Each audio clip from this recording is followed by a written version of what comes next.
বোতল পানি নিয়ে।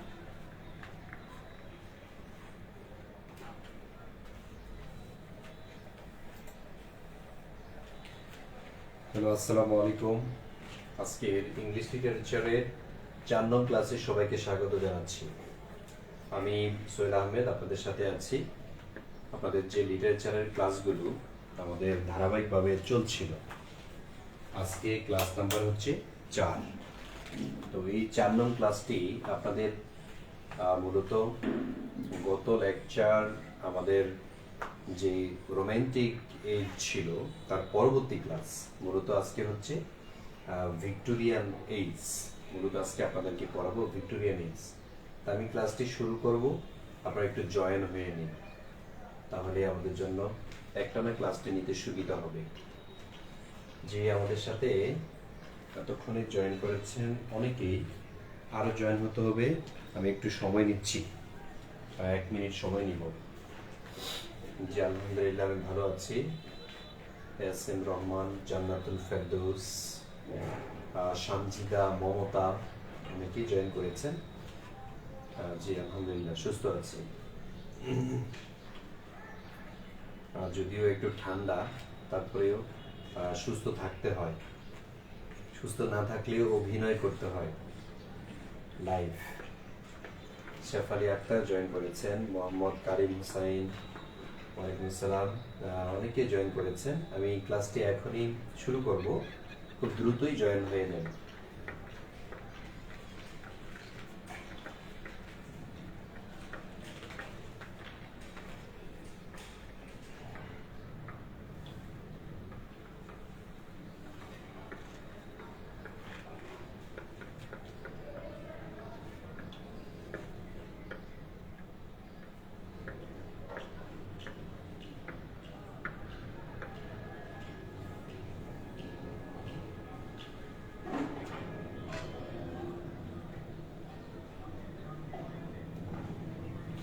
তো আমাদের আজকের ক্লাসটা আমি লেট না করে শুরু করে দিই। আজকে ক্লাসটা কি বললাম, ভিক্টোরিয়ান এইজ সম্পর্কে। তো ভিক্টোরিয়ান এইজ এটা মূলত রানী ভিক্টোরিয়ার নামে এই যুগের নামকরণ করা হয়েছে। আপনারা মনে হয় রানী ভিক্টোরিয়ার নাম শুনেছেন, কুইন ভিক্টোরিয়া। ঠিক আছে, তাহলে কুইন ভিক্টোরিয়া, ভিক্টোরিয়া এর নাম অনুসারে এই যুগের নামকরণ, এই যুগের নামকরণ করা হয়েছে। এই যুগের নামকরণটা হয়েছে রানী ভিক্টোরিয়া এর নাম অনুযায়ী। আগের ইংরেজি সাহিত্যের যে যুগগুলো, এগুলো সাধারণত নামকরণ করা হয় এই যে এইজ, এইজের নামকরণ কাদের নাম অনুযায়ী? এইজের নামকরণটা মূলত হচ্ছে যারা পলিটিশিয়ান, পলিটিশিয়ান অথবা পয়েট, বিখ্যাত অথবা ঔপন্যাসিক। ঠিক আছে, তাইলে এই রাজনীতিবিদ, যারা রাজনীতিবিদ অথবা দক্ষ সাহিত্যিক, দক্ষ সাহিত্যিকদের নাম অনুযায়ী, ঠিক আছে, ওনাদের নাম অনুযায়ী মূলত এই যুগে নামকরণগুলো হতো। ভিক্টোরিয়ান এজ, শেক্সপিয়ারিয়ান এজ ইত্যাদি। আচ্ছা, সাউন্ড কম, এখন শোনা যাচ্ছে কিনা বলেন? সাউন্ড যদি ক্লিয়ার না স্যার? আচ্ছা, সাউন্ড ক্লিয়ার না।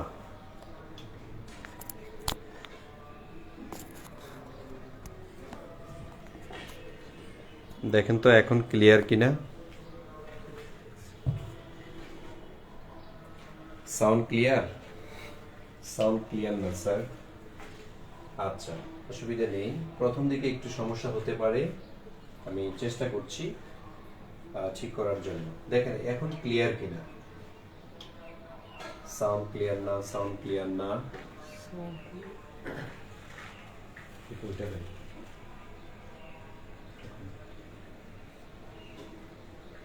দেখেন তো এখন ক্লিয়ার কিনা। দেখেন এখন ক্লিয়ার কিনা। সাউন্ড ক্লিয়ার হলে, হ্যাঁ ক্লিয়ার স্যার। আজমির আক্তার বলছেন ক্লিয়ার। সাউন্ড ঠিক করেন স্যার। জি স্যার, আমি ঠিক করেছি, এখন দেখেন। এই ভূমিকম্প না,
Allah Allah gitsin.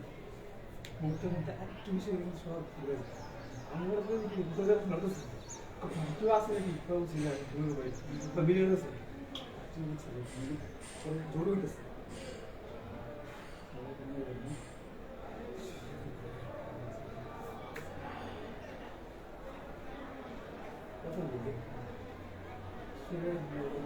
Allah dia mau kumur leker kayak begitu bukan soal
আসসালামু আলাইকুম ভাই। ও ভাই, হঠাৎ তো ভাই এত বড় ভূমিকম্প হইলো আমার লাইফের প্রথম এত বড় ভূমিকম্প হইলো। হ্যাঁ হ্যাঁ, এত বড় ভূমিকম্প এটা আমার ফার্স্ট টাইম।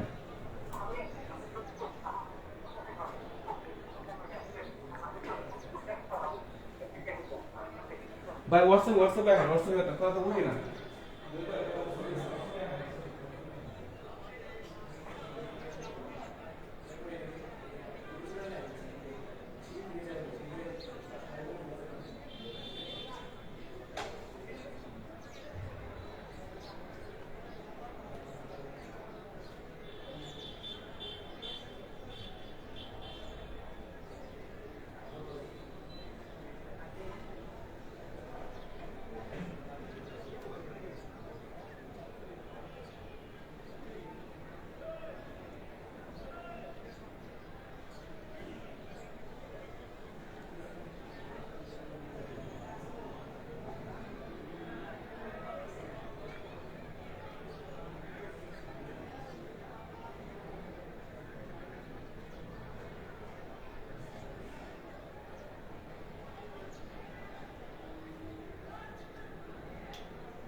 আসসালামু আলাইকুম।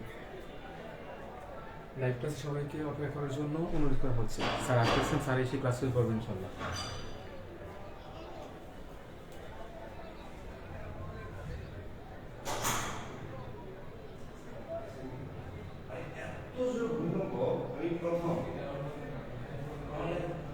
আমাদের বিল্ডিংটা বেশি বানাইছে না নিচ থেকে দেখাচ্ছে এটা আমার বাড়ির পাক্কা শুনবে এবার বাড়ির লোক দোকানের উপরে চলে গেছে। আমি না দেখে আমি না ধরে রাখতে পারতেছি না, আমি এইভাবে ধরে রাখছি এইভাবে। আচ্ছা সাউন্ড ক্লিয়ার বন্ধ করছেন? না বন্ধ করে লাইট বন্ধ করে দেন। বলছি যে এই আসতেছে নাকি বন্ধ করে দিবেন? কথা বন্ধ করে মিউট করা মিউট করা আমি করেন, কথা বন্ধ করে দেন। আরে এটা এতক্ষণ পর্যন্ত ওনারা সমস্যা নেই। তাহলে কথা বলার দরকার নেই, ইয়েটা বন্ধ কেন? ওইটা কি জানি বন্ধ হয়েছে নাকি? এটা ঠিক করে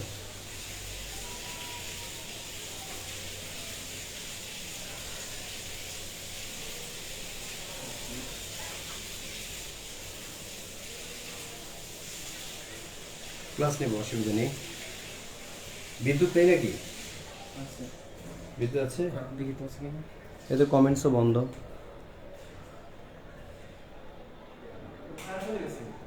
মাইকে চলতেছে, ওয়াইফাই আছে কি? এই দেখেন কি একটা ভয়ানক অবস্থা। হ্যাঁ আচ্ছা আপনারা মনে হয় আমাদের লাইভে আছেন, আমি কিছু দেখতে পাচ্ছি না। যারা আছেন একটু ওয়েট করেন, ক্লাস চলছে। হ্যাঁ যে ভয়াবহ একটা ভূমিকম্প হয়েছিল, আলহামদুলিল্লাহ আমরা সুস্থ আছি। ক্লাস কন্টিনিউ হবে যতক্ষণ বেঁচে আছি ইনশাআল্লাহ। তবে মানে আমরা একবার উপরে, তো বিল্ডিং এর প্রায় 8 তলা বিল্ডিং এর উপরে, এখান থেকে একটু এটা বেশি ছিল। বলা চলে যে বিল্ডিংটা মনে হয় যেন পড়ে যাচ্ছে, এরকম একটা অবস্থা হয়েছিল। তো এই মুহূর্তে আসলে মানসিক অবস্থাও বলেন কন্টিনিউ করানো কঠিন ছিল, যার কারণে আমরা ক্লাসটি কন্টিনিউ করিনি। যারা আছেন প্লিজ একটু ধৈর্য ধরেন, আমি ক্লাসটা নিব। আচ্ছা, এটা কি রেডি আছে?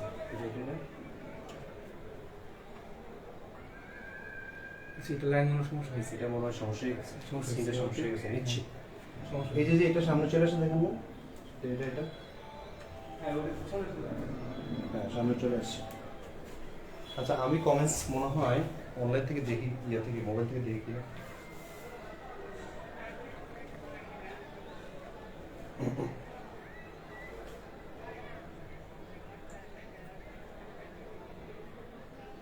আসলে ভূমিকম্পের মাত্রা সেটি এখনো জানা না গেলেও আজ করতে পারা যাচ্ছে যে এটি ভয়াবহ এক ভূমিকম্প হয়েছে। খুব ভয়াবহ। আসলে এই আতঙ্ক কিন্তু মানুষের মধ্যে ঠিক এই মুহূর্তে ব্যাপকভাবে ছড়িয়েছে এবং তারা কিন্তু বাসা বাড়ি ছেড়ে বাসার ছাদ ছেড়ে কিন্তু তারা সড়কে হ্যাঁ, আমি জুতা ছাড়া নাম নেমেছিলাম। দাঁড়িয়েছেন এবং আসলে তাদের মধ্যে যে ঠিক আছে। অল্প সময় হয়ে যায়, সেটি কিন্তু আল্লাহ, আমাদের ঢাকা মুসলিম আন্দোলন মানুষের মৃত্যুর জন্য সবসময় প্রস্তুত থাকতে হয়। এটা আর কি আজকে আবারও প্রমাণিত হলো। যে কোনো মুহূর্তে আমি আপনাদের এই যে লাইভ নিচ্ছি, সাউন্ড নেই। হয়তো হ্যাঁ লাইভ সাউন্ড একবারে নেই না। আর ফোনে দেখেন না। আচ্ছা ফোনে নাই? হ্যাঁ হ্যাঁ, ফোনে নাই? আমি ফোনে তো এটা পেজের মনে হচ্ছে এটাতে নাই।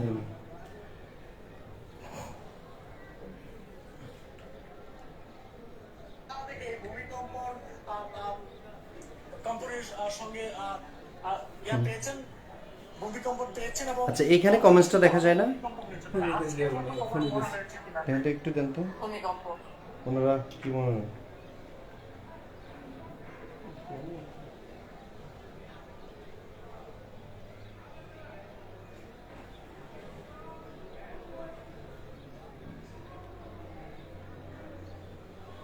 হ্যাঁ, আসসালামু আলাইকুম।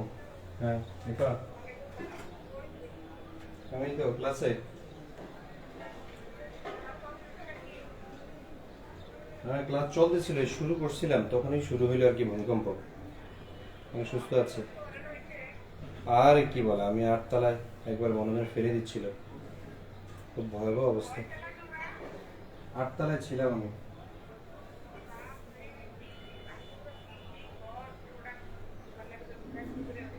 হ্যাঁ হ্যাঁ,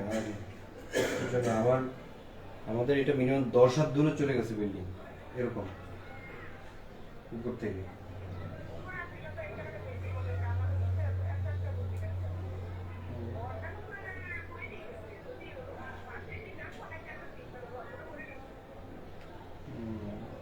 যাক, এই ঠিক আছে। ওকে, বেশি হয়ে গেছে।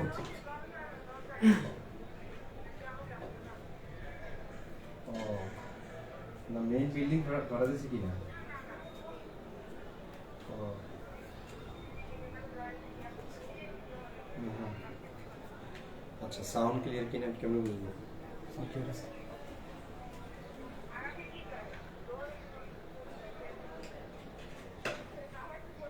হুম। আচ্ছা ঠিক আছে, হ্যাঁ, আল্লাহ হাফিজ।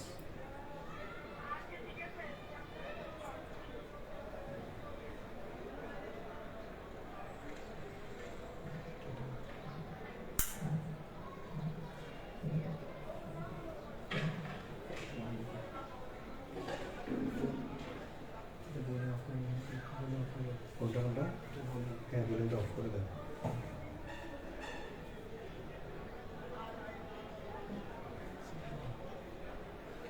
আচ্ছা, আপনারা কি আছেন আমাদের সাথে? আছেন কিনা দেখেন তো, শোনা যাচ্ছে কিনা। আজান ভাই, মাউস আছে না?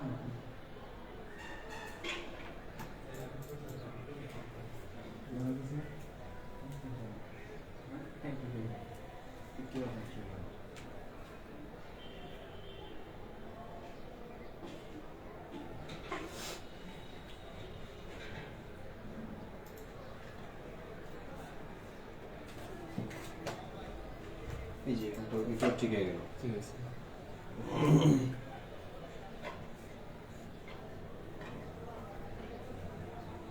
আচ্ছা দেখেন কথা শোনা যায় কিনা। আমি আপনাদের কমেন্টস এইমাত্র দেখতে পাচ্ছি। যাক আলহামদুলিল্লাহ, আমরা ভয়াবহ একটা সময় পার করেছি আর কি। আপনাদের ওখানে কেমন ছিল জানি না, তবে এই জায়গাটা খুবই ভীতিকর একটা অবস্থান ছিল। তো আলহামদুলিল্লাহ এখন আমরা সুস্থ, আমরা ক্লাসে ফিরে যাই। যে লিটারেচারের অনেক ক্লাসগুলো পাচ্ছেন না যারা, প্লিজ আমাদের এই গ্রুপের মধ্যে আপনি কমেন্টস করলে আপনাকে দিয়ে দেওয়া হবে। আমি শুয়ে যাচ্ছি, আল্লাহ সবাইকে হেফাজত করুন। জি আসলেই আমিও ক্লাস স্টার্ট করেছিলাম। আমাদের প্রথমে কে ছিলেন আমাদের সাথে? কারা কারা ছিলেন তারাই শুধু বলতে পারবে আমাদের কি ভয়াবহ অবস্থান ছিল। হয়তো সোহেল স্যার এতক্ষণ ক্লাস নিচ্ছিল, অথবা আমাদের অনেক ভাই বোন এতক্ষণ মৃত্যুর মিছিলে যুক্ত হয়ে যেতাম আমরা। এই জন্য মৃত্যুর জন্য প্রতিটা মুহূর্ত প্রস্তুত থাকতে হয়, যে যে ধর্মের হন না কেন। এটাকে ফাঁকি দেয়া কোনো প্রকার সুযোগ নেই। আমরা ঢাকাতে ছিলাম। তো আলহামদুলিল্লাহ সুস্থ আছি আর কি। তো আমাদের যেই বিল্ডিংটা, আমরা একবারে অনেক উপরে, যার কারণে আমাদের কাছে মনে হয় একটু বেশি নাড়াচাড়া। আমি দাঁড়িয়ে থাকতে পারছিলাম না, দেয়ালে কিছুক্ষণ ধরে তারপরে বাইরে নামতে হয়েছে। তো যাক, সবার জন্য সবাই দোয়া করি। হ্যাঁ, মাত্রা মাত্র 4.9 নাকি 8.9? 4.9 মাত্রায় যদি এমন হয়, তাইলে 7 মাত্রা হলে তো কিছুই থাকবে না, তাই না?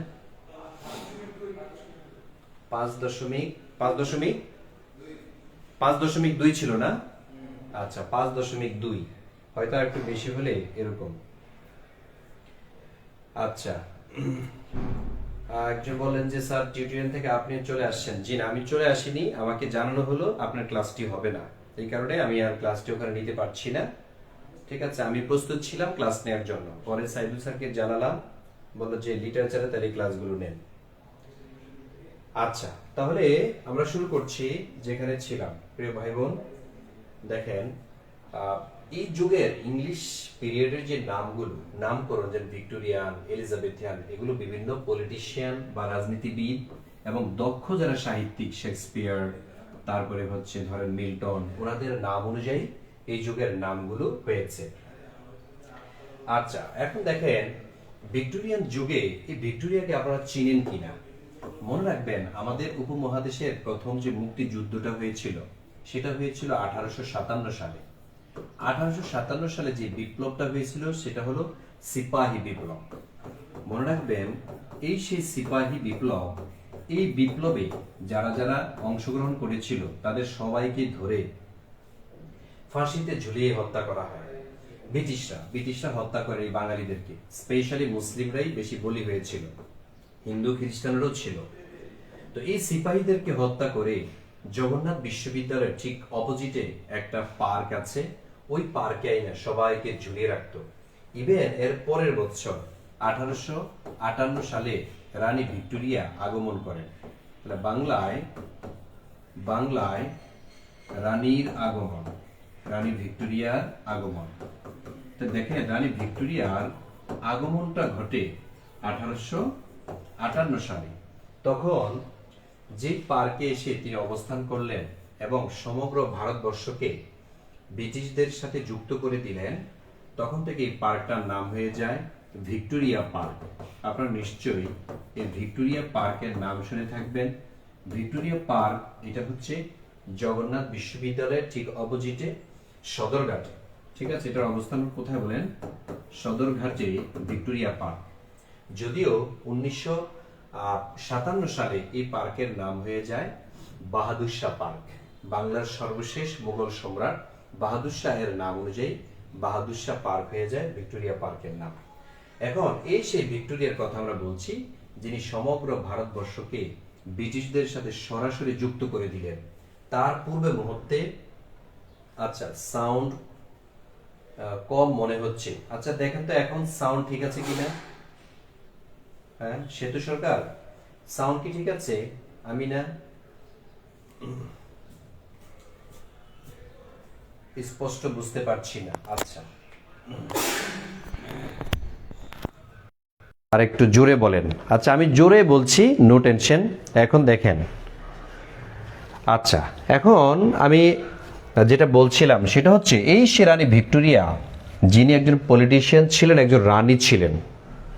তো সাউন্ড ক্লিয়ার না, সাউন্ড ক্লিয়ার না। আচ্ছা, সাউন্ড ক্লিয়ার হলেই আমি শুরু করতে চাচ্ছি আর কি। সাউন্ড ক্লিয়ার বাট কম, ওয়াই একটু দেখেন তো। হ্যাঁ, দুইটা লাগানো তো। এখন দেখেন ক্লিয়ার কিনা। যদি ক্লিয়ার হয় বলবেন হ্যাঁ ক্লিয়ার স্যার, ওকে ফাইন, ওকে। তো এখন দেখেন এই সেই রানী ভিক্টোরিয়ার কথায় আমরা বলছিলাম এতক্ষণ পর্যন্ত। তো এই যোগটা শুরু হয়েছিল কবে বললাম? 1801 থেকে। এটা মূলত 1832 থেকে এই যোগটা শুরু হয়েছে। এই যোগটার শেষ হচ্ছে 1901 সাল পর্যন্ত, the duration of Victorian period.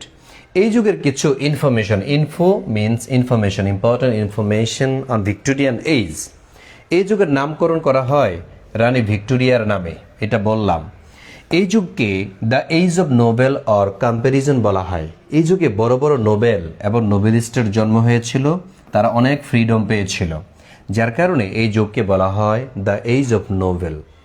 তারপরে এটি জিবি শ অর্থাৎ George Bernard Shaw, George Bernard Shaw কর্তৃক 1843 সালে ফেবিয়ান সোসাইটি প্রতিষ্ঠিত হয়েছিল।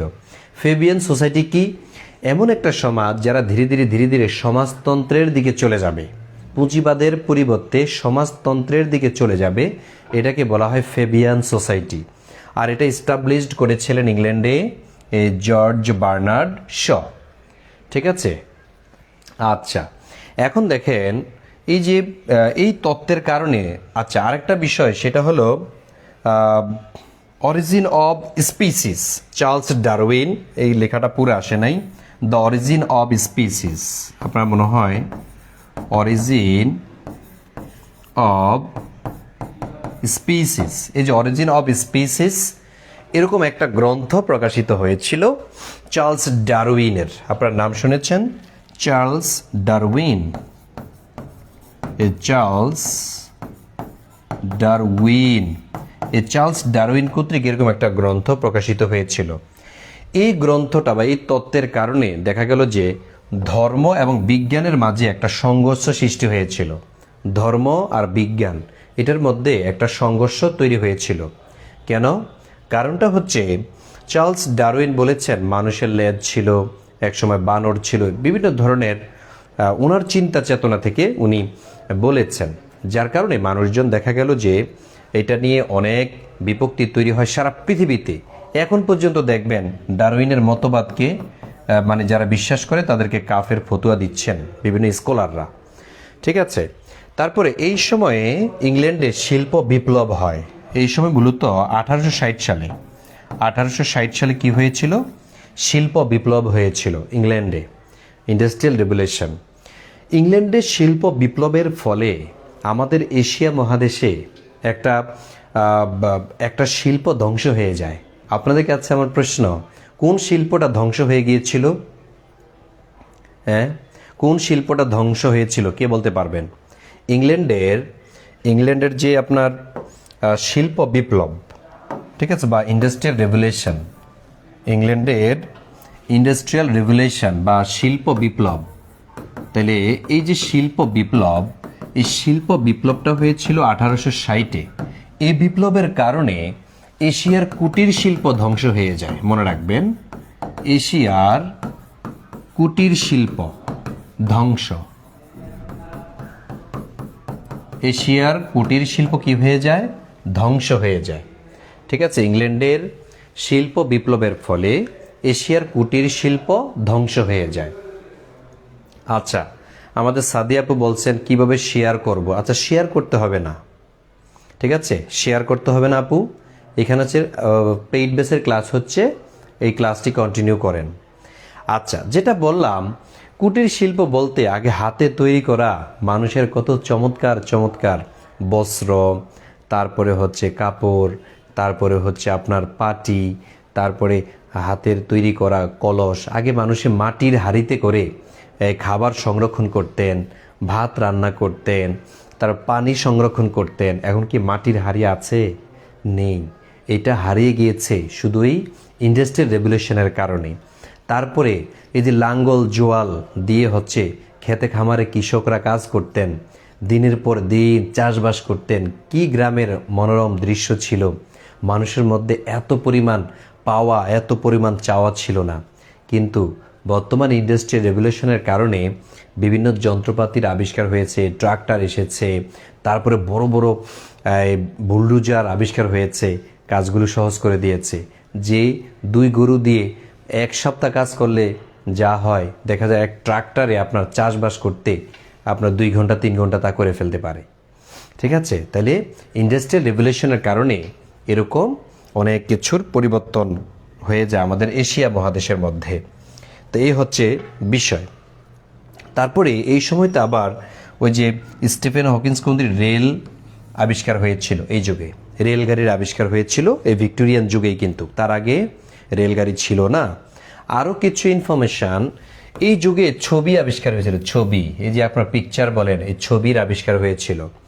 তারপরে সকল শিশুর জন্য স্কুলে যাওয়া বাধ্যতামূলক এই যুগে মানুষ অনুভব করে। এর আগে মানুষজন শিক্ষার প্রতি এত একটা গুরুত্ব ছিল না।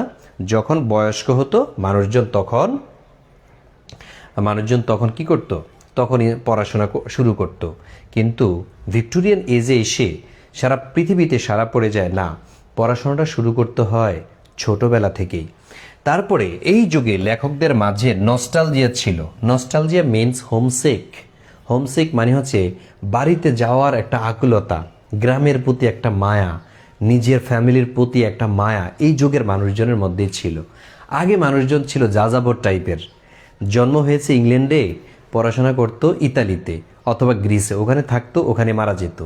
আমেরিকায় জন্ম হয়েছে, কোনো কারণে ইংল্যান্ডে চলে আসছে, বাস ইংল্যান্ডে আইসা নাগরিকত্ব নিয়ে এখানে মারা গেছে। তার যে পূর্বপুরুষ ওখানে তারা যেত না।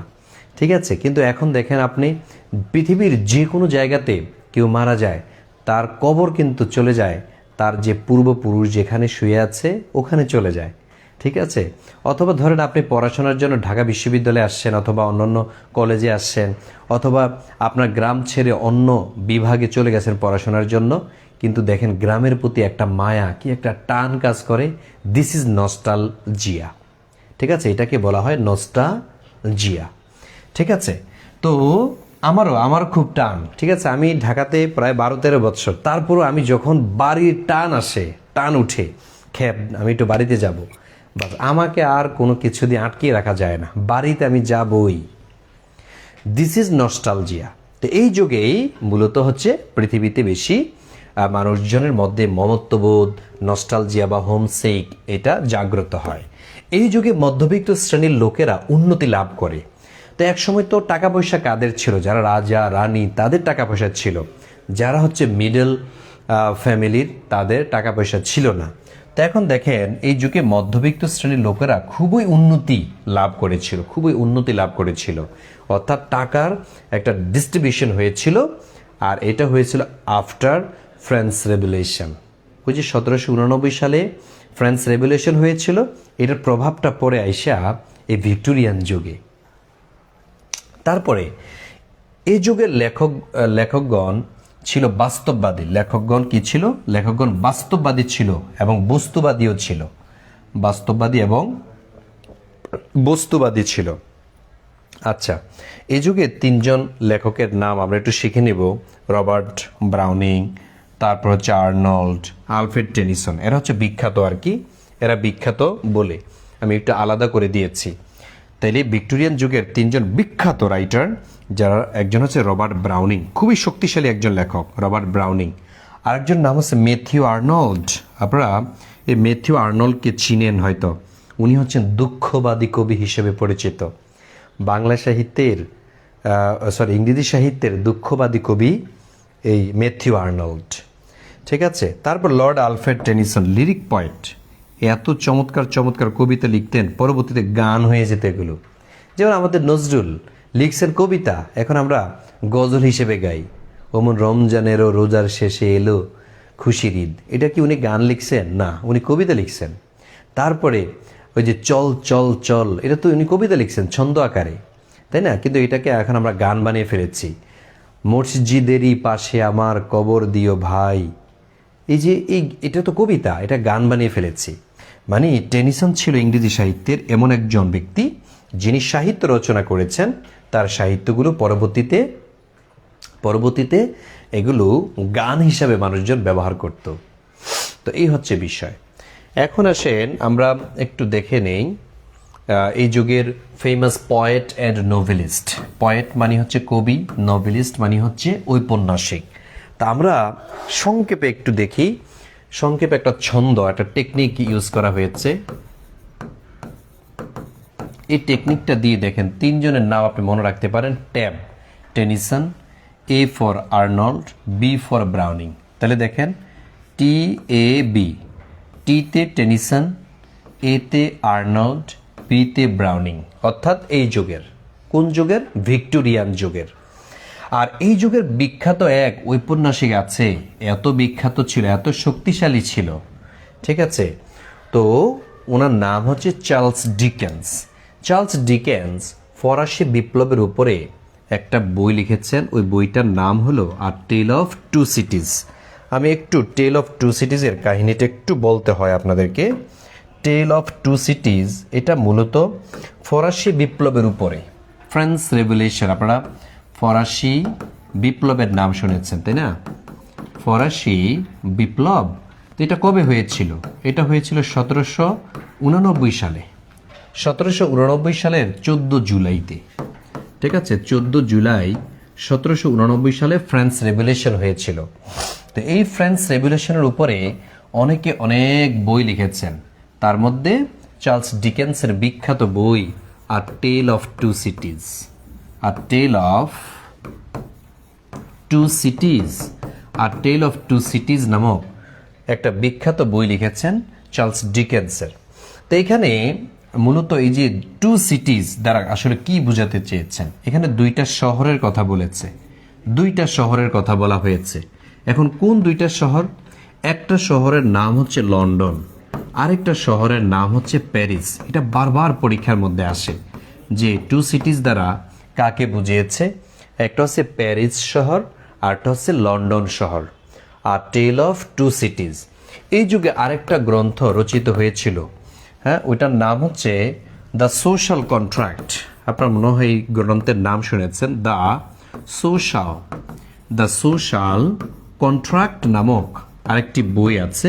এই যে দ্য সোশ্যাল কন্ট্রাক্ট, এই বইটা লিখেছেন কে? জ্যাক রুশো, ঠিক আছে? আমি এটা লিখে দিচ্ছি, রুশোর বিখ্যাত বই। তার রুশো লেখা বিখ্যাত বইয়ের নাম, যেটা ফরাসি বিপ্লবের উপরে রচিত হয়েছিল, তার নাম হচ্ছে দ্য সোশ্যাল কন্ট্রাক্ট। এই যে সোশ্যাল কন্ট্রাক্ট, এই বইতে একটা স্লোগান ছিল, সেটা হচ্ছে সাম্য, মৈত্রী, স্বাধীনতা, ঠিক আছে? এবং এই সাম্য, মৈত্রী, স্বাধীনতা সেম স্লোগানটা টেল অফ টু সিটিজের মধ্যে আছে, ঠিক আছে? লিবার্টি, ফ্রেটার্নিটি অ্যান্ড ইকুয়ালিটি, ঠিক আছে? এরকম একটা স্লোগান ছিল, ফ্রেটার্নিটি, তারপরে হচ্ছে ইকুয়ালিটি,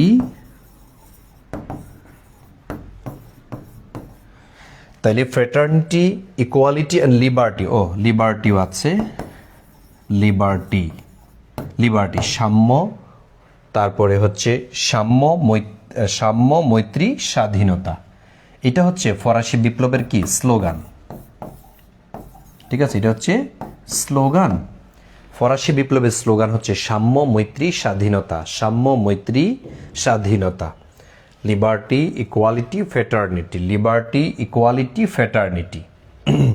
অথবা এভাবে সোশ্যাল কন্ট্রাক্টের মধ্যে লেখা আছে ফ্রেটার্নিটি, ইকুয়ালিটি অ্যান্ড লিবার্টি, ঠিক আছে? The social contract. জি, তাইলে এই যে মানে বিখ্যাত গ্রন্থটি, এই বিখ্যাত গ্রন্থটি মূলত ফরাসি বিপ্লবের উপরে রচিত হয়েছে, ফরাসি বিপ্লবের উপরে রচিত হয়েছে। আচ্ছা, তাহলে আমরা দেখলাম আর টেল অফ টু সিটিজ, আর টেল অফ টু সিটিজ, এটা একটু মনে রাখবেন, হ্যাঁ? আবার একটা বই আছে আর টেল অফ টাব, একটা বই আছে, এটা সতর্ক থাকতে হবে আমাদের, সতর্ক।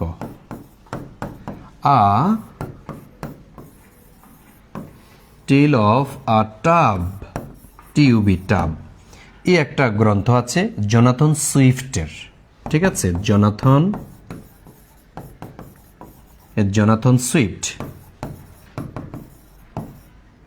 জোনাথন সুইফটের বিখ্যাত গ্রন্থ আর tale of a tub. Jonathan সুইফটকে মনে হয় আপনারা চিনেন। উনি হচ্ছেন ইংরেজি সাহিত্যের মধ্যে একজন গ্রেটেস্ট স্যাটারিস্ট, মানে ব্যঙ্গাত্মমূলক সাহিত্য রচনা করতেন। 38তম বিসিএস প্রশ্নটা এসেছিল যে who is the greatest satirist. তাহলে গ্রেট স্যাটারিস্ট হচ্ছেন জোনাথন সুইফট। এই জোনাথন সুইফট আর টেল অফ এ টাব নামক তার বিখ্যাত একটা গ্রন্থ আছে, আর টেল অফ টু সিটিজ নামক একটা গ্রন্থ, যেটা হচ্ছে আমাদের চার্লস ডিকেন্স আরও কয়েকটা সাহিত্য রচনা করেছেন, তাও যেমন ডেভিড কপারফিল্ড, তারপর the great expectations, the পিকুইক papers, এগুলো হচ্ছে তার বিখ্যাত সাহিত্য। ইভেন বিসিএসে এই গ্রন্থটা আর হচ্ছে এই গ্রন্থটা থেকে বেশি প্রশ্ন করে, তবে এখান থেকে প্রশ্ন করে এমসিকিউ আকারে, আর এখান থেকে প্রশ্ন করে রিটেন।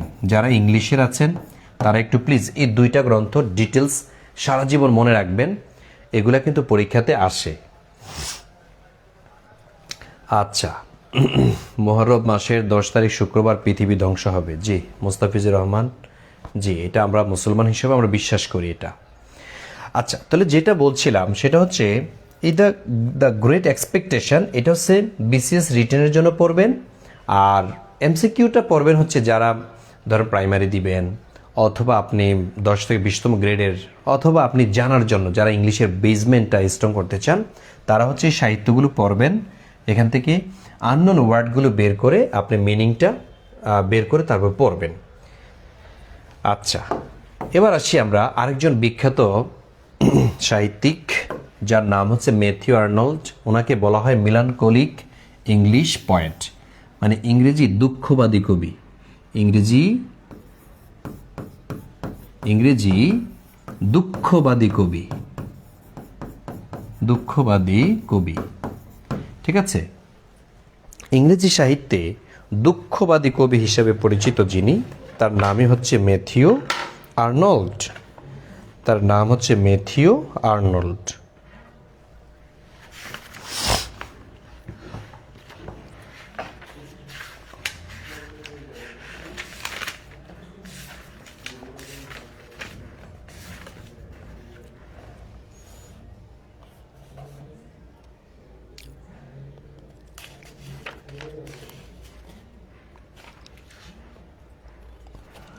আচ্ছা, তো এখন দেখেন আমরা যেটা বলছিলাম, ইংরেজি সাহিত্যে দুঃখবাদী মানে হচ্ছে মিলানকোলিক, ঠিক আছে। যে মিলানকোলিক শব্দের অর্থ হচ্ছে দুঃখবাদী, ঠিক আছে। মাগরিবের মধ্যবর্তী সময় নিবন্ধনের জন্য পড়তে হবে কি? জি স্যার, সাহিত্য থেকে 2-4টা প্রশ্ন চলে আসে, ঠিক আছে। আচ্ছা, তাহলে এখন দেখেন ম্যাথিউ আর্নল্ড অনেকগুলো সাহিত্য রচনা করেছেন, তার মধ্যে একটা হচ্ছে ডোবার বিচ। এটা মূলত স্কলারদেরকে নিয়ে লেখা। সোহরাব এন্ড রুস্তমের গল্পটা আপনারা বাংলাটা শুনেছেন, এই সোহরাব এবং রুস্তমের উপরে তিনি সাহিত্য রচনা করেছেন। দ্য স্কলার জিপসি, এই জিপসি বলতে একসময় যারা হচ্ছে দার্শনিক টাইপের অথবা যাযাবর টাইপের সাহিত্য রচনা করার জন্য আসতেন, ঠিক আছে, এদেরকে বুঝিয়েছেন। কিন্তু সেই জিপসিদেরকে আজকে শহরে বা নদীর আশেপাশে দেখা যায় না, কারণ শহর ভরে গেছে এত পরিমাণ ইন্ডাস্ট্রিতে, হসপিটাল, কল কারখানা, মানুষজনের এত ভিড়ে এই জিপসিরা আসলে এখানে টিকে থাকতে পারে না, ঠিক আছে, যাযাবর টাইপের লোকজন।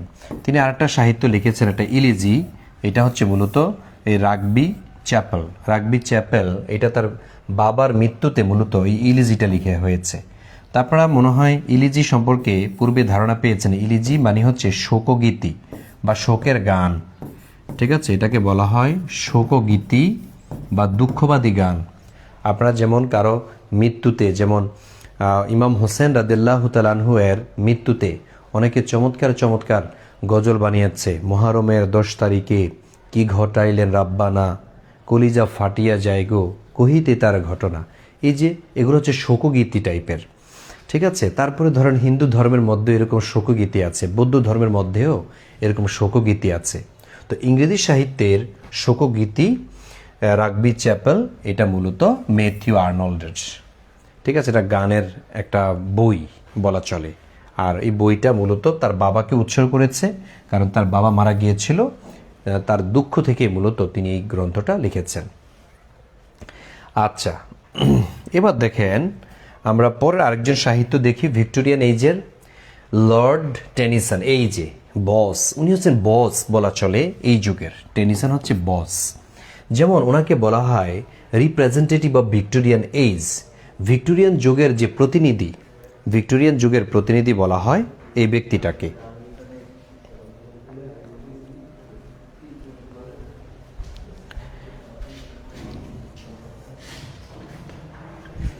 তাহলে ভিক্টোরিয়ান যুগের প্রতিনিধি বলা হয় কাকে? তিনি হচ্ছেন লর্ড টেনিসনকে। ভয়েস অফ ভিক্টোরিয়ান এজ, আবার ভিক্টোরিয়ান যুগের যে কণ্ঠস্বর, তিনি হচ্ছেন লর্ড টেনিসন। আবার উনি lyric poet of Victorian age, এই যুগে তিনিও একজন লিরিক পয়েট ছিলেন। তারপরে তার বিখ্যাত কিছু কবিতা আছে। বিখ্যাত কবিতার মধ্যে দ্য লোটাস ইটার্স, এত সুন্দর একটা কবিতা, এটা পড়লে আপনি হারিয়ে যাবেন, স্পেশালি যারা ইংরেজি সাহিত্যে। আরে ভাই রাগ করলেন কেন, গল্প তো পড়া। আচ্ছা, তো দেখেন আমি যেটা বলছিলাম সেটা হচ্ছে এটি লোটাস ইটার্স, এটা মূলত এক সমুদ্র যাত্রায় গিয়েছিলেন সৈন্যরা। ঠিক আছে, সেই বিশাল সমুদ্র পার হয়ে সেখানে যুদ্ধ করেছেন। যুদ্ধ করে তাদের জাহাজ গিয়ে এমন একটা দ্বীপের মধ্যে ভিড়ল, যে দ্বীপের মধ্যে আপনার তাদেরকে খুব উষ্ণ আপ্যায়ন করলো এবং তাদেরকে লোটাস ইটার্স দিল। ঠিক আছে, লোটাস এক ধরনের মাদক টাইপের, ঠিক আছে, এক ধরনের ফুল। এটা খাইলে পরে খুব ভাব আসে শরীরে। এটা খাইলেন, খাওয়ার পর তাদের ক্লান্তি, তারা হচ্ছে বলতেছে যে এত আরাম, আমরা আসলে এত কষ্ট করতে চাই না, আমরা আর সাগরের ওই পারে যেতে চাই না, আমরা এখানে থাকতে চাই। তারা আর যে উদ্যমতা, নতুন কাজ যে হাতে নিবে, এটা তারা নিতে চাচ্ছিল না। তারা বাস হতাশ হয়ে গেল। ঠিক আছে, তারা হতাশ হয়ে তারা বলল যে আমরা আর ওখানে যাচ্ছি না, আমরা এখানেই থেকে যাব। এটি মূলত হচ্ছে লোটাস ইটার্স। তারপরে দেখেন উনি হচ্ছে ইউলিসিস লিখলেন। ইউলিসিস মূলত এটা গ্রিকদের একজন বীর ছিলেন, বীর। ওনাকে নিয়ে মূলত লেখা, যার থার্স্ট ফর নলেজ। তিনি দেখাচ্ছে তার রাজ্য ছেড়ে অন্য রাজ্য গিয়েছেন তিনি জয় করার জন্য। ঠিক আছে, জয় করতে গিয়ে দেখা গেল যে সেখানে মানে বিশাল সাম্রাজ্য তিনি জয় করে ফেললেন। তিনি ফিরে এসে রাজ্যের ভার নিতে চাচ্ছিলেন না, আবার লিড দিবেন এটা তিনি চাচ্ছিলেন না। তিনি বলছেন যে এগুলো আসলে দুনিয়ার এই জিনিস, ক্ষমতা, এগুলা কিছু না, মানুষকে জানতে হবে। অর্থাৎ ভিক্টোরিয়ান যুগে যে মানুষজন জ্ঞানের প্রতি তাদের একটা আকর্ষণ ছিল, শিখতে চাইতো, নতুন কিছু জানতে চাইতো, এটাই হচ্ছে বোঝাতে চেয়েছেন ইউলিসিসের মধ্যে। ঠিক আছে, সমুদ্রে তিনি যাবেন, সে যে নতুন নতুন জিনিস আবিষ্কার করবেন, আবার নতুন কিছু দেখবেন। ইভেন সবাইকে তিনি এই ধরনের উপদেশ দিচ্ছেন ইউলিসিস, যে আমি আসলে এই নোংরা, তারপরে পচা গন্ধযুক্ত এই সমস্ত মানুষ, তাদের দায়িত্ব আমি নিতে চাই না, যারা হচ্ছে একটু কাজ করলে প্রশংসা করতে করতে মাথায় উঠিয়ে ফেলে, আবার যখন সেরে যায় তখন মাথা থেকে আশ্রয় ফেলে দেয়। ঠিক আছে, প্রশংসা করতেও জাতি দেরি করে না, আবার মাথা থেকে ফেলে দিতেও আপনাকে দেরি করে না। সুতরাং এটা আমি কখনো চাই না। তো এটা মূলত ভিক্টোরিয়ান যুগে মানে রিপ্রেজেন্টেটিভ যেহেতু বলছেন, ওই চিত্রটা তুলে উঠেছে তার কবিতাগুলোর মধ্যে। আরেকটা হচ্ছে টিটোনাস। দুঃখবাদী টিটোনাস, এটা মূলত হচ্ছে টিটোনাস এমন একটা নাম যার হচ্ছে দুঃখ। এক বৃদ্ধ যার নাম টিটোনাস, তো তিনি এক দেবীর কাছে অমরত্ব চাইল, যে আমাকে সারা জীবন আপনি বাঁচিয়ে রাখেন। বলে যে যা, দিয়ে দিলাম, তুমি প্রিয় বান্দা আমার। তিনি বিদ্ধ হয়ে গেছেন, শরীরে অসুস্থতা, জীর্ণ শীর্ণ, কত মানুষ মরে যায় কিন্তু তিনি মারা যাচ্ছেন না। কারণ কি? কারণ ওই যে তার যে দেবতা তাকে অমরত্ব দিয়েছে, বলছে সে কিয়ামত পর্যন্ত মরবে না, এই জন্য সে আর মরতেছে না। কিন্তু তার মৃত্যু যন্ত্রণা, তার শরীরের বিদ্ধ, এটার তিনি সহ্য করতে পারছিলেন না।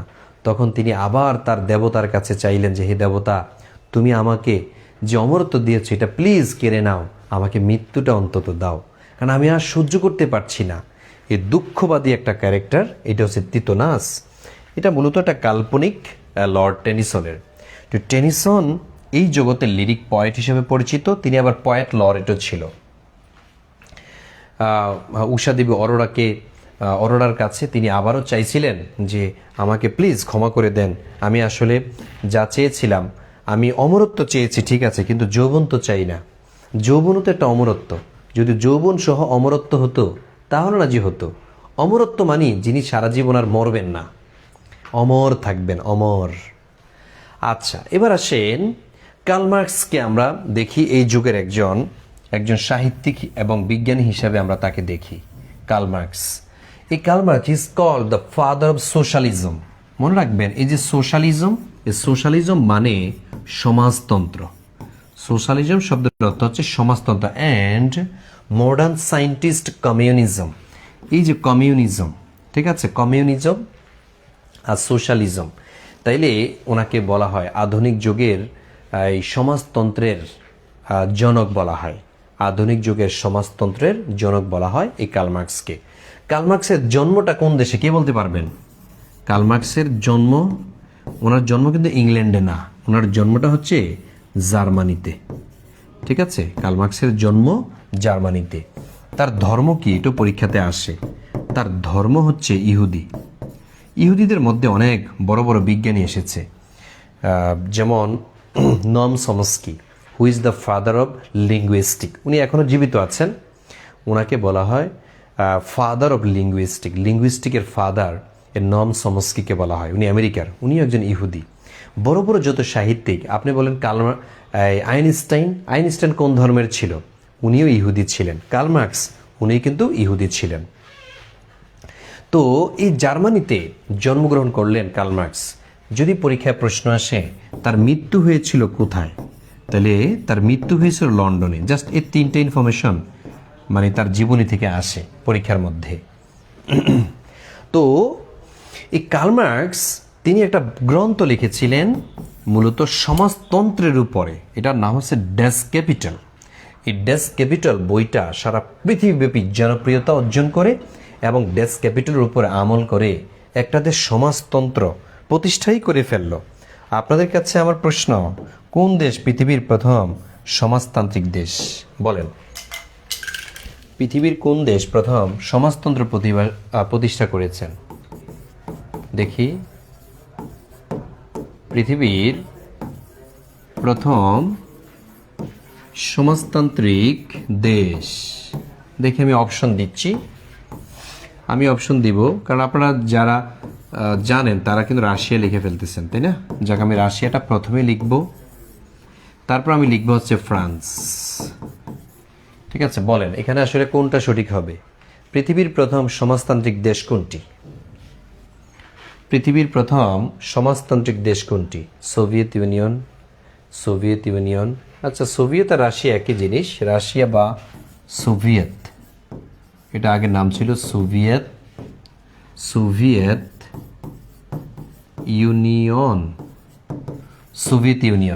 ঠিক আছে, তাহলে আমাদের সালমা হক, আমি দেখি আপনাদের সাথে একটু কানেক্ট থাকার চেষ্টা করি। সাব্বির খান সঠিক বলেছেন, সাব্বির। শাওন, আপনারা সঠিক হয়েছে। মারিয়াম, হ্যাঁ আপনি সঠিক বলেছেন। তারপরে আমাদের অনেক ভাই সঠিক বলার চেষ্টা করেছেন, যেমন সেতু সরকার বরাবরই কানেক্ট থাকার চেষ্টা করেন, আপনারা সঠিক হয়েছে। মোস্তাফিজুর রহমান, জি আপনিও সঠিক বলেছেন, একবারে আপনি এজ সহ দিয়েছেন। আমাদের ফাউজিয়া আক্তার, ফাউজিও সঠিক বলেছেন। তারপরে রিপা, আমার জিয়া, সানজিদা মমতা, ফারজানা আক্তার আপনারটা ভুল হয়েছে। শাহিন আলমেরটা ভুল হয়েছে, শাহ আলম। তারপরে মুসলিম সরকার আকাশ, ভুল হয়েছে। আদরের ছোঁয়া সঠিক হয়েছে, মোস্তাফিজুর রহমান। তারপরে হচ্ছে তৌহিদুল ইসলাম ভাইয়া, আপনারটা হয়েছে। হানিফ শেখ হয়েছে। তার মানে সঠিক অ্যান্সার কোনটা? সঠিক অ্যান্সার হচ্ছে এই রাশিয়া। রাশিয়াতে মূলত প্রথম সমাজতন্ত্র প্রতিষ্ঠা করলেন যিনি, তার নাম হচ্ছে লেনিন। ঠিক আছে, ভ্লাদিমির ইলিচ লেনিন। এই সেই লেনিন, তিনি মূলত সমাজতন্ত্র প্রতিষ্ঠা করেন রাশিয়াতে। সমাজতন্ত্র প্রতিষ্ঠা করেন 1922 সালে। ঠিক আছে, আর নোট করে রাখবেন রুশ বিপ্লব যদি বলা হয়, এই রুশ বিপ্লবটা হয়েছিল 10 দিনে 1917 সালে। তাহলে রুশ বিপ্লবটা হয়েছিল 1917 সালে। তাহলে রুশ বিপ্লব এটা 1917 সালে মূলত হয়েছিল। এই রুশ বিপ্লবের মাধ্যমে ওই দেশে নির্বাচন হয়, ওই নির্বাচনের মাধ্যমে 1922 সালে সংবিধান পরিবর্তন করে এই সমাজতন্ত্র চালু করলেন রাশিয়াতে 1922 সালে। যার কারণে এই রাশিয়া হচ্ছে পৃথিবীর প্রথম সমাজতান্ত্রিক দেশ। আর এই যে ফ্রান্স হলো পৃথিবীর প্রথম পুঁজিবাদী দেশ। ঠিক আছে, পৃথিবীর প্রথম পুঁজিবাদী দেশ, পৃথিবীর প্রথম পুঁজিবাদী দেশ যেটি, সেটার নাম হলো এই ফ্রান্স। 1789 সালে ফরাসি বিপ্লব শুরু হয়েছিল। এই বিপ্লবের মাধ্যমে 1799 সালে বিপ্লব শেষ হয়েছে। তারপরে পুঁজিবাদ চালু হয়েছে পৃথিবীতে, বা ধনতন্ত্র চালু হয়েছে। ফলে মিডল ক্লাস যারা ছিল তাদের কাছে সম্পদ চলে যায় আপার ক্লাস থেকে। তো এই হচ্ছে মূলত আমরা বললাম। এখন আরেকটা প্রশ্ন আপনাদেরকে করি, দেখি কে বলতে পারেন হু ইজ দ্য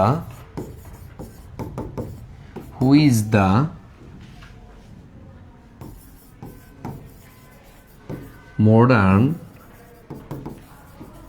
father of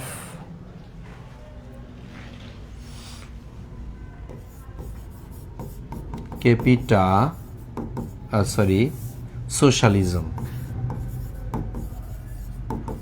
সমাজতন্ত্রের আধুনিক জনক কে? আমি অপশনে দিলাম হচ্ছে কার্ল মার্কস,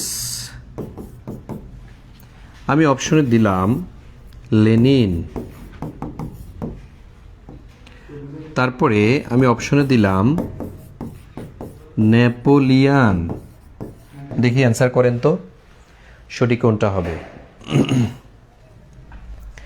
আচ্ছা, এই প্রশ্নের সঠিক অ্যান্সার কোনটা হবে এই কোশ্চেনের? হু is the modern father of socialism? আধুনিক সমাজতন্ত্রের জনক এই যে আমাদের জারা, মোটরসাইকেলের নাম তাসনিম জারা। তারপরে আমাদের তাওহিদুল ইসলাম, তারপরে মুক্তা খাতুন আপু, সাব্বির খান ভাইয়া, শেফালি আক্তার, তারপরে আমাদের মাহফুজ আক্তার, তারপরে শাওন শেখ। অনেকেই অ্যান্সার করেছেন, আপনাদেরটা সঠিক হয়েছে কার্ল মার্কস। অনেকে ভুলে দিয়ে ফেলে লেনিনকে। লেনিন হবে না, লেনিন মূলত সমাজতন্ত্র প্রতিষ্ঠা করেছে রাশিয়াতে। দেখেন কার্ল মার্কস একটা বই লিখেছিল ডেস ক্যাপিটাল, ওই বইটা লিখেছিলেন জার্মানে বসে, কিন্তু বিপ্লব হলো কোথায়? রাশিয়াতে। ঠিক আছে, আর নেপোলিয়ান নয়। তো এই হচ্ছে বিষয়। কার্ল মার্কস সম্পর্কে আমরা এতক্ষণ জানলাম। আরেকটা বই লিখেছেন এই যুগে, কমিউনিস্ট ম্যানিফেস্টো। তাহলে দুইটা গ্রন্থ আপনি মনে রাখবেন, কার্ল মার্কসের দুইটা বিখ্যাত গ্রন্থ, একটা হচ্ছে ডেস ক্যাপিটাল, আরেকটা হচ্ছে কমিউনিস্ট ম্যানিফেস্টো। এই দুইটা গ্রন্থ ভিক্টোরিয়ান যুগে তিনি লিখেছিলেন। আচ্ছা, ফেমাস পয়েট অ্যান্ড নোবেলিস্টের মধ্যে আরেকজন সাহিত্যিক এডগার অ্যালেন পো। অনেকে এটা বলে হালার পো। হালার পো না, এটা উনার নাম হচ্ছে এডগার অ্যালেন পো। উনি father of English short story. এই যে ইংরেজি ছোট গল্পের জনককে, ছোট গল্পের জনক হচ্ছে এডগার অ্যালেন পো। দেখি আপনারা বলেন তো বাংলা ছোট গল্পের জনককে? বাংলা ছোট গল্পের, আমি কোনো অপশন দিব না, আমি কোনো অপশন দিতে চাই না, আপনারা অ্যান্সার করবেন। বাংলার ছোট গল্পের জনক কে? এটা অ্যান্সার করেন তো। ইংরেজির ছোট গল্পের জনক যদি এডগার অ্যালেন পো হয়ে থাকে, তাহলে বাংলার ছোট গল্পের জনক কে হবে? আমাদের নূরে তাবাসসুম সঠিক অ্যান্সার করেছেন, তারপরে সেতু সরকার, তারপরে আমাদের আমাদের সাব্বির খান অ্যান্সার করেছেন, মুক্তা খাতুন অ্যান্সার করেছেন, শাহ আলম অ্যান্সার করেছেন, হালারপো, শাহ আলম হালারপো বলেছেন না?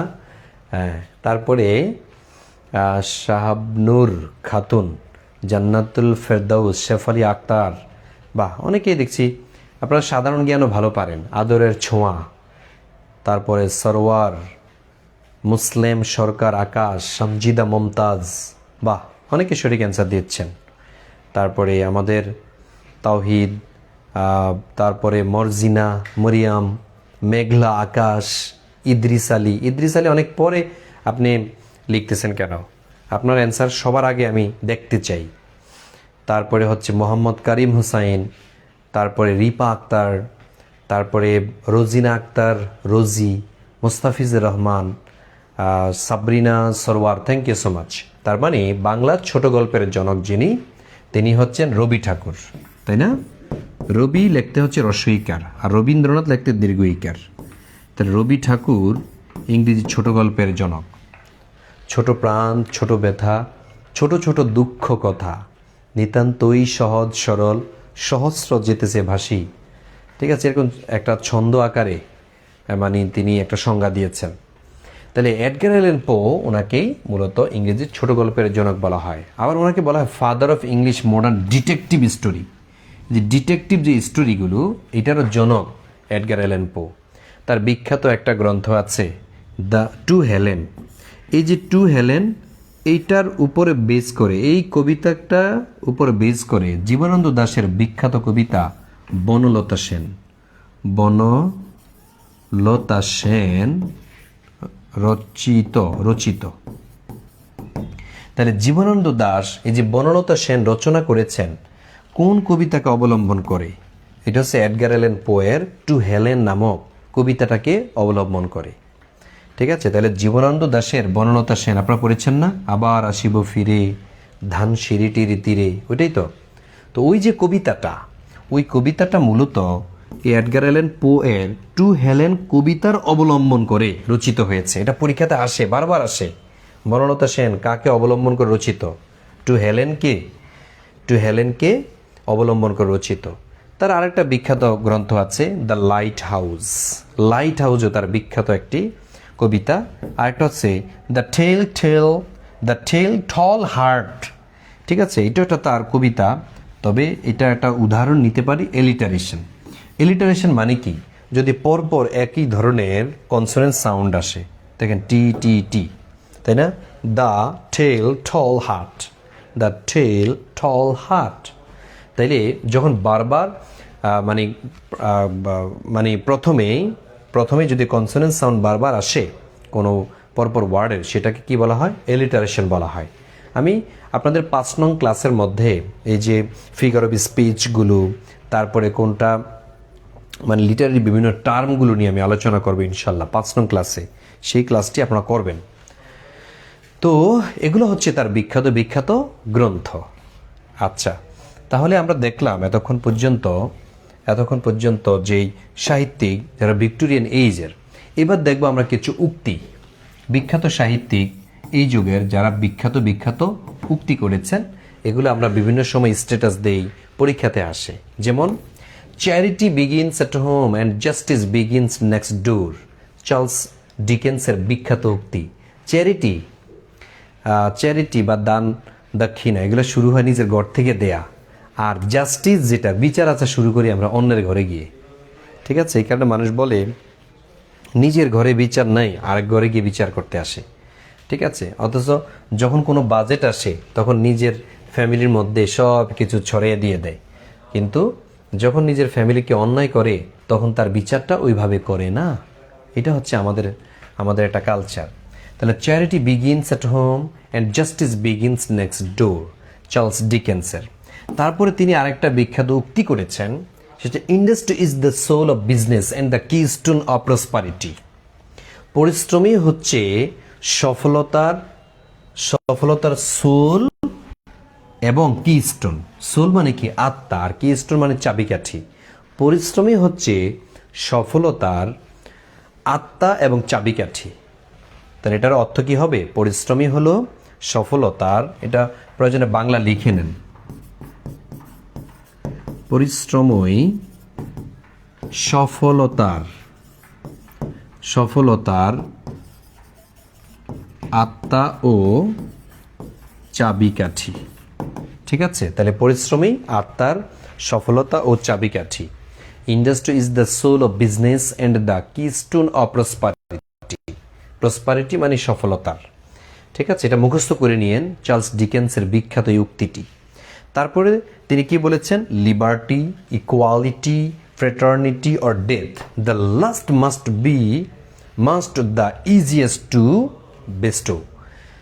ও গ্লারিস্টোন, গুলিওটিন, গ্যালোটিন আর কি, মূলত এটা গ্যালোটিন, ওই যে গ্যালোটিন দিয়ে মানুষ হত্যা করে, ও গ্যালোটিন এরকম।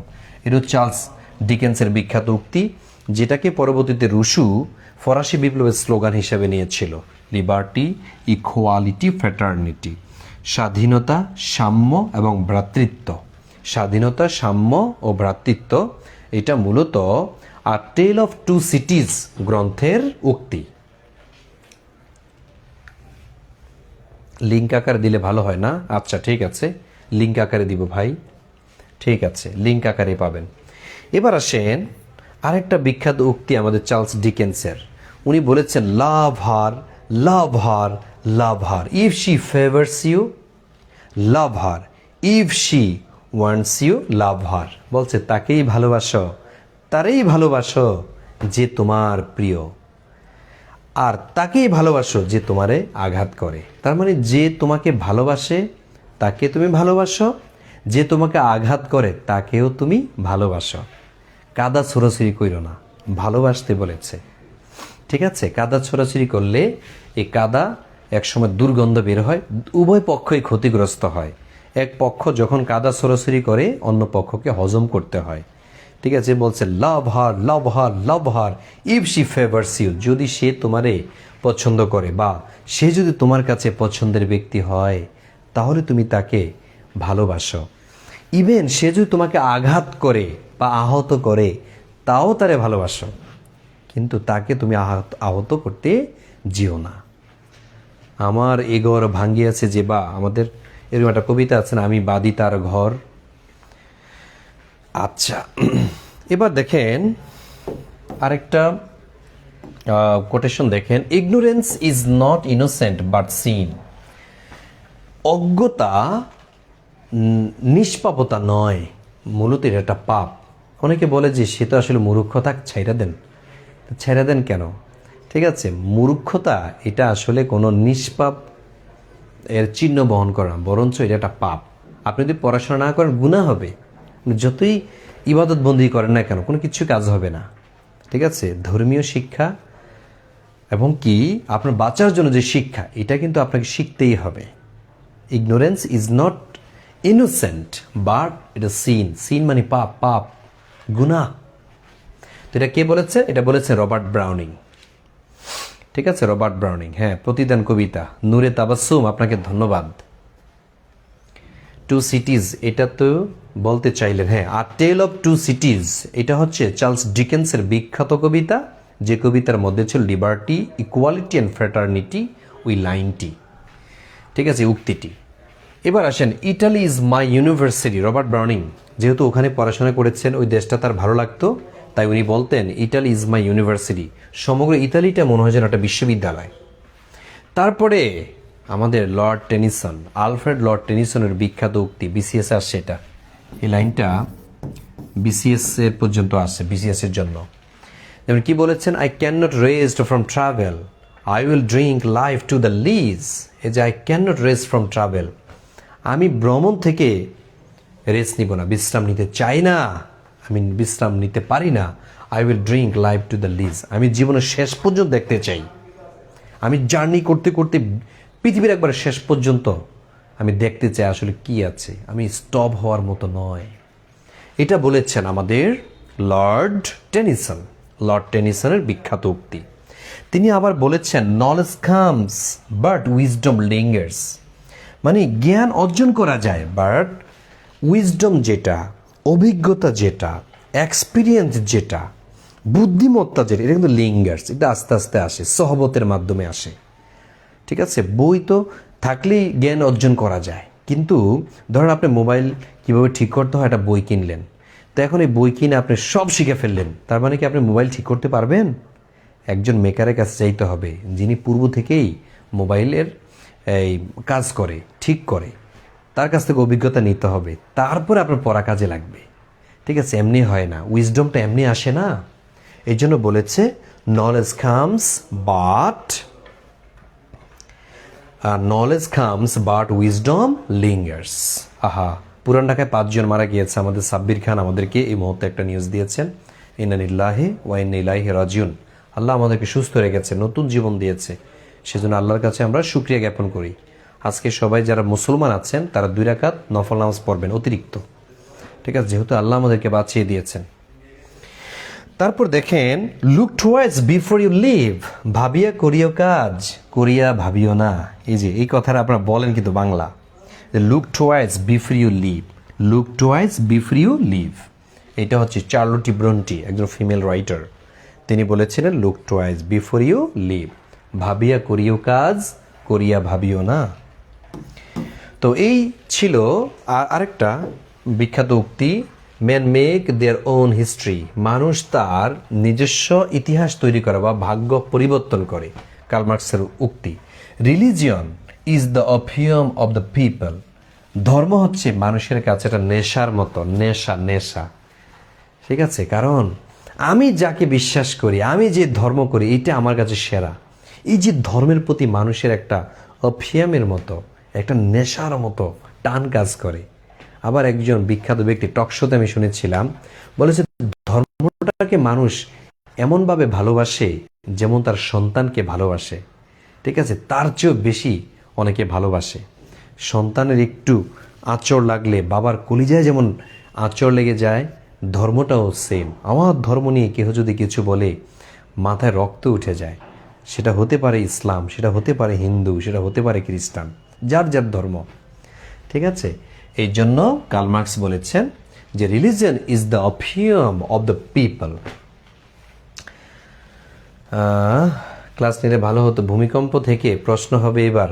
স্যার ভূমিকম্প সম্পর্কে ক্লাস নিলে ভালো হতো। এই বেটা, মজা করতেছেন? মানুষ মারা যাচ্ছে আর আপনি ভূমিকম্পের ক্লাস করব না? তো এই ছিল আপনাদের মূলত আজকের ক্লাসটি। আমি আসলে মানসিকভাবে প্রথম অবস্থায় স্ট্রং থাকার চেষ্টা করেছিলাম। যখন ভূমিকম্প সৃষ্টি হয়েছে আমি প্রথমে বুঝতে পেরেছি ভূমিকম্প হচ্ছে, যখন বিল্ডিং নাড়াচ্ছিল।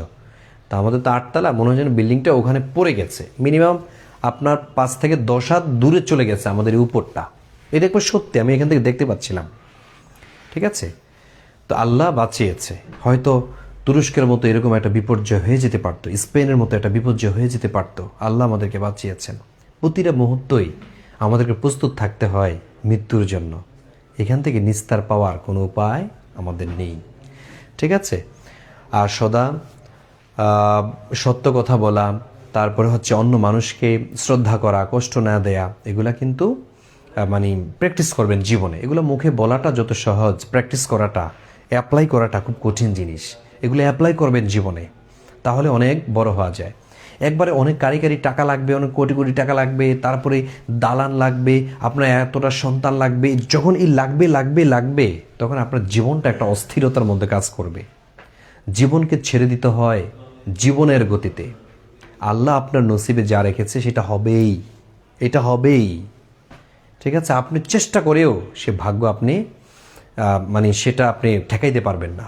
ঠিক আছে, তো সেজন্য অলওয়েজ আমাদেরকে কি থাকতে হয়, আমাদেরকে সফট থাকতে হয়, আমাদেরকে মানে নিজে ছোট মনে করতে হয়। ঠিক আছে, একবার নিজে গর্ব অহংকার করাটা এটা আমাদের ঠিক নয়। যে কোনো মুহূর্তে তাসের ঘরের মতো ভেঙে যেতে পারে আপনার সেই সফলতা, আপনার সেই জীবন, সেই সাজানো বাড়ি। তো যা হোক, আজকে লিটারেচারের যে 4 নং ক্লাসটি আমি এখানেই শেষ করতে চাচ্ছি। যারা আমার সাথে এতক্ষণ যুক্ত ছিলেন সবাইকে ধন্যবাদ জানিয়ে আজকের ক্লাসটি আমি এখানে শেষ করছি। আল্লাহ হাফেজ, আসসালামু আলাইকুম। 5 নম্বর ক্লাসটির জন্য সবাই প্রস্তুত থাকবেন।